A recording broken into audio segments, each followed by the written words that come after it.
This video is sponsored by you. Links toward the channel are in the description, along with the Discord, which you should join. Hello there, Arknights! Field, most Italian YouTuber here. I want to preface this video by saying that this is not a review of the game.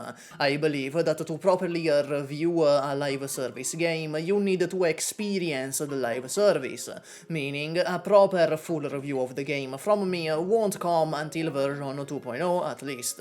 Don't get me wrong, the game is good, it's really good, but I feel a better question when it comes to Arknights Endfield is it a good sequel? Those are different things.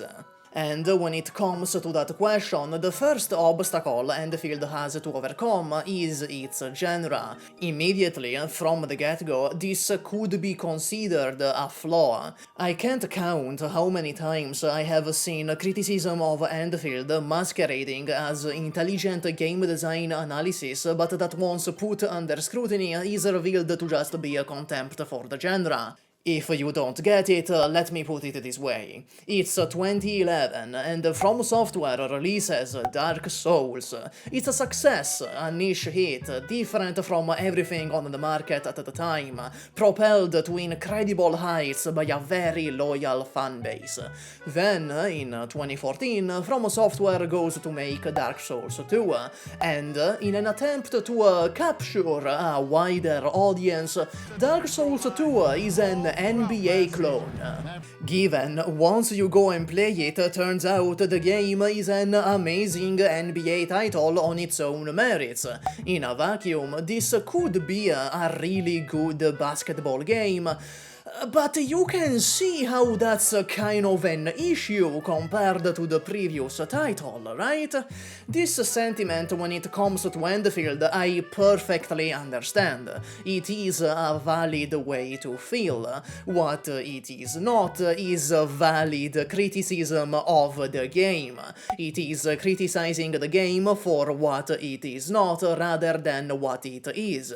Despite this very drastic genre change, I believe the game can still be a good sequel to Arknights if it expands on the gameplay and the story of the original. For me, that's what a good sequel should be, an expansion and a refinement of the original game's systems and the gameplay loop, carrying over iconic elements while also expanding or subverting the elements of the original story and plot. I know it sounds like I had a concussion when I suggest that a 3D open area action RPG with factory builder elements could be an expansion on the gameplay of a top-down 2D tower defense RTS, so let's start from there. What is it that made the original Arknights gameplay special? Most people will tell you it's the strategy, but I feel that is too vague of a term, and right now it's being tossed out as the mystical X factor that Endfield is missing without proper elaboration, rendering it effectively just a buzzword. So let's define what strategy means. In my opinion, we can define it as preparation, interaction with the game's systems, and freedom when it comes to putting a plan together. Those are the three core tenets that make Arknights gameplay one of a kind. When you are faced with an Arknights stage, you are forced to interact with its unique gimmicks and enemies. Most of the time anyway, which leads you to preparing a team. Then you go in and perform your planned out strategy. Everyone has a specific role and contributes to the whole, but at the same time you have immense freedom when it comes to constructing that team and strategy.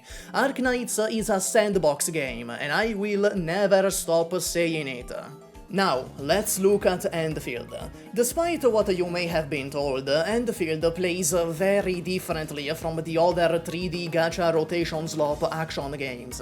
It is much slower paced, and it is a lot less about reacting to what the enemy does.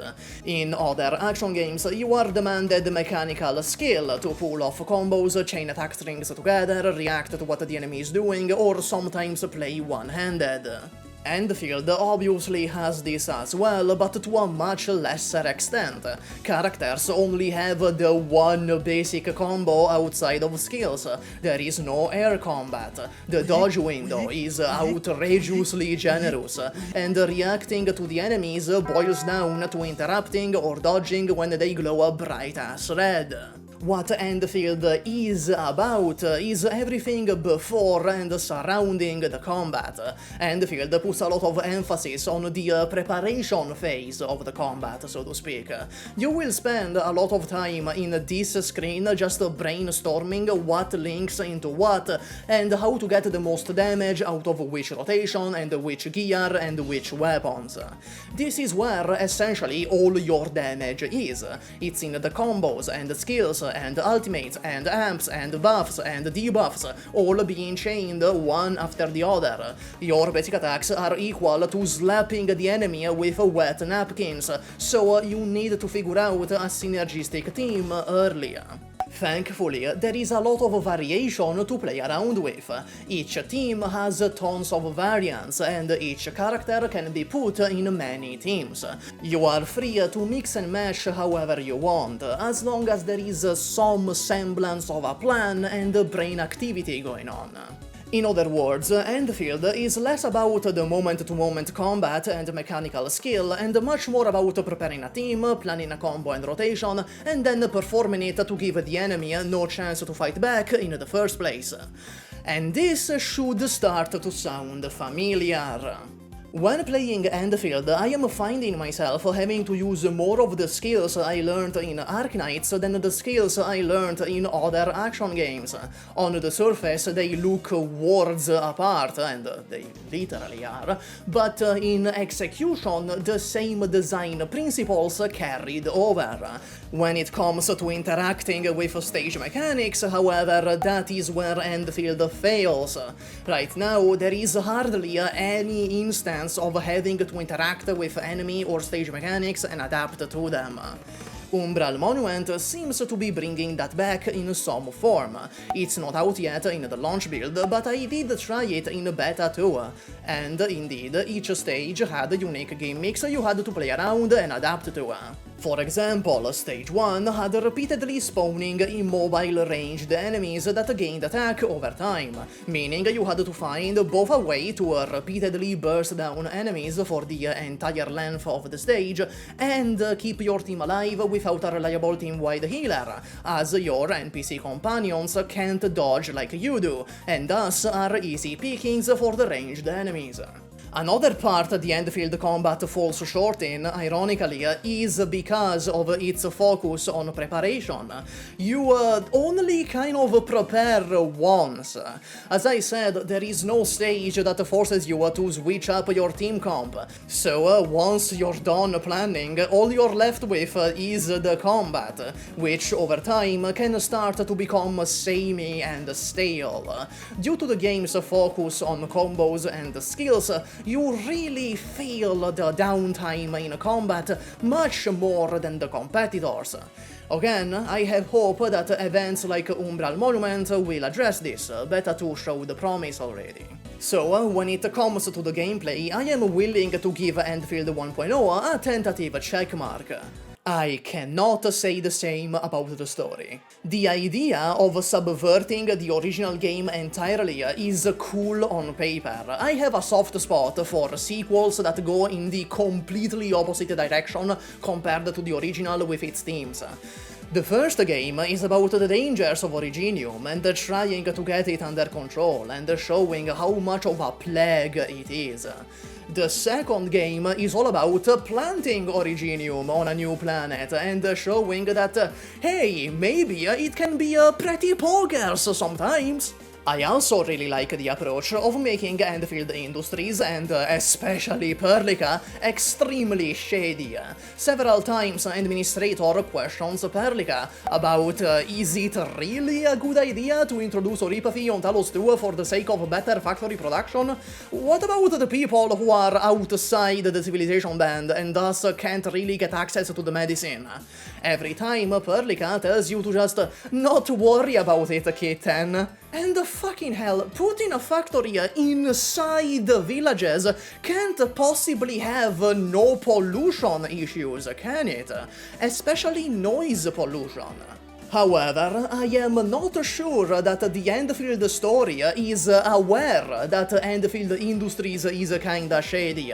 The game is written in such a way where it both hints that what Endfield Industries is doing is ethically grey and there is more under the surface, but also never truly addresses it beyond Ardashir doing his little gay implications and staring longingly into the male Endmin's eyes.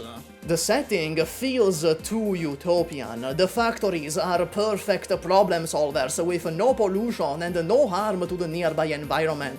The Originium is fine, having a giant-ass cave of it apparently has no adverse side effects beside people becoming infected while working. But the cure is super good and affordable now, so don't worry. In the end, the times where Endfield points out that Endfield Industries is very shady almost feel accidental. The writing is also really shallow. Neferif is literally not a character. The Bone Crushers, despite being a faction of humans, serve the same role in the narrative as the Ageloids, and the entire Valley 4 arc can be summarized as nothing more than the good guys versus bad guys, all while making Endministrator this really boring super Jesus figure that can solve any problem. Arknights' early chapters were really poorly written as well, but the plot was miles better. Right from chapter 0, it established a lot of themes. Rhodes Island, the good guys, was also really shady. Reunion, the villains, is a faction of infected people looking to liberate the infected from the systematic oppression coming from the world governments. Rhodes Island is a pharmaceutical company that wants to cure Ripathy and also help the infected. However, in Arc 1, Rhodes Island amounts to little more than lapdogs of the state. They kill their own people, they help perpetuate and sustain the very same systems that get infected people killed and oppressed for the sake of looking like the good infected in the eyes of a government that wants them all dead anyway. And the story several times addresses this directly. No one has ever gained rights by asking the oppressor nicely. What Reunion and Rhodes Island want to achieve requires violence. The question then becomes, where do you draw the line, and how do you apply this inevitable violence in the most just way possible? All of this, by the way, is set up in chapters 0 to 4, which was the story the game launched with. In comparison, Endfield gets so blown out of the water that they fly all the way to the stratosphere. Given, Endfield is showing clear signs that they will do a Are We the Baddies rag pull. Neferif calling you a savior mockingly, Endmin questioning Perlica, the papers scattered about, Ardashir having gay sex with the male Endmin, all hint toward that. But the launch story just can't hold a candle to the originals. The only time Endfield comes close is in the companion quests of all places. Laevatain not only finally gives Sutra lore after like 6 fucking years, but also gives quite a lot of characterization to the Endmin while exploring what it means to be a Reconvener, a new person with the appearance and vague memories of someone else long dead. Yvonne's is an emotional and really well-written exploration of grief, with a very nice little twist towards the end that reframes the entire quest. Wulfgard's explores that sometimes you need to leave people behind, even people who were once important to you, even family, sometimes must be moved away from to allow for true growth. And finally, Angelina's uses love and romantic relationships to deliver a message of living in the moment, to not poison the present with the worries of the future, to treasure the relationships you form form with others, platonic or not, even knowing that eventually it will all inevitably end. It's genuinely great stuff that is on the level of the original. Even in the main story, I really like the Tang Tang and Mifu's relationship. Their bickering feels organic, and the moments where you can tell that they truly care about each other do not feel heavy-handed. The entire section after the title class boss fight was really sweet. In conclusion, I think Endfield is an amazing game, but unfortunately a pretty mediocre sequel. That does, however, show a lot of promise for future versions. The gameplay carries over design aspects from the original despite being an entirely different genre, but can be repetitive and boring without proper stage mechanics to challenge you. The story is bland, boring and shallow, but at several points it does show you that the people in the writer's room still got it. And that's all. Max out your Akekuri. Bye.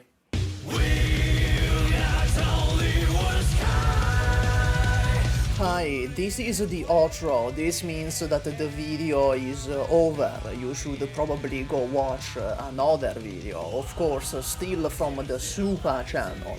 Not to be confused with SUPAH, the professional League of Legends player. Never insinuate that I play League of Legends.